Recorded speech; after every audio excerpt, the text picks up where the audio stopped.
গভীর জঙ্গলের পাশে এক বুড়িমা থাকত। বুড়িমা সারা দিন তাঁতে বসে শাড়ি তৈরি করত। যে শাড়ি তৈরি করত বুড়িমা, তার সুতো সে নিজে বানাতো। তার জন্য সে নিজে হাতে তুলো তুলে নিয়ে আসতো। বাড়ির চারপাশে অনেক তুলো গাছ ছিল। সেই তুলো গাছ থেকে তুলো সংগ্রহ করত সে।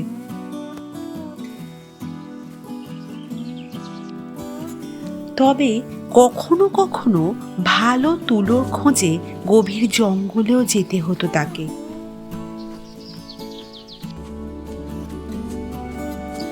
এরকমই একদিন বুড়িমা এক বিরাট তুলো গাছ দেখতে পেল গভীর জঙ্গলের ভেতর, আর তার নিচে অনেক তুলো পড়ে আছে।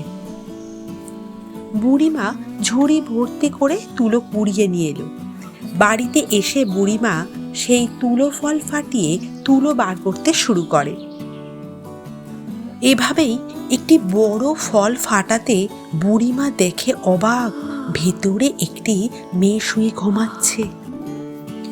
মেয়েটি তুলো ফল থেকে বেরিয়ে বুড়িমার কাছে বসে বুড়িমাকে মা বলে সম্বোধন করে।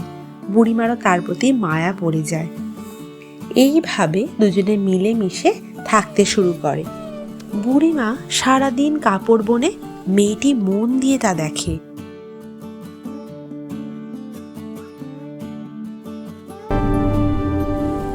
কয়েকদিন পর মেয়েটি বুড়িমাকে বলল, মা, তোমাকে আর কষ্ট করে কাপড় বুনতে হবে না।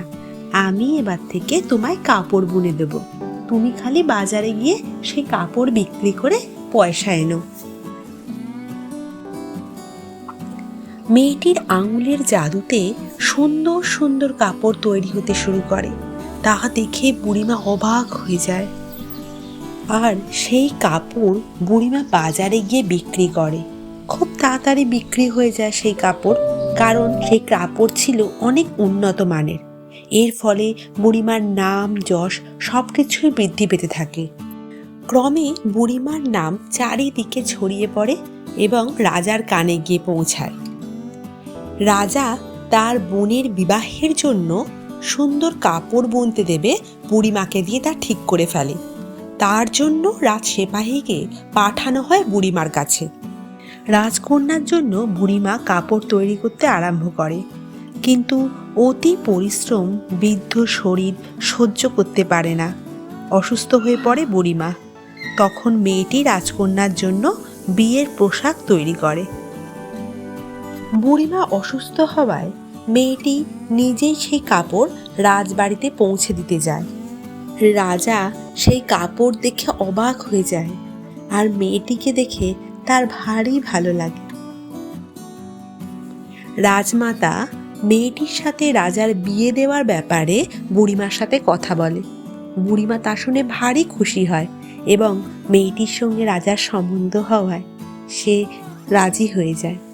মহা ধুমধাম করে একই মণ্ডপে দুটি বিয়ের আয়োজন করা হয়, রাজপুত্র ও মেয়েটির বিয়ে এবং রাজকন্যা ও অন্য দেশের এক রাজপুত্রের বিয়ে। তারা দুজনের মধ্যে অনেক ভালোবাসা খুঁজে পায়। এরপর থেকে মেয়েটি রাজার রানী হয়ে রাজবাড়িতেই থাকতে শুরু করে এবং বুড়িমাকেও তার কাছেই রেখে দেয়। সবাই মিলে আনন্দে তাদের দিন কাটতে থাকে।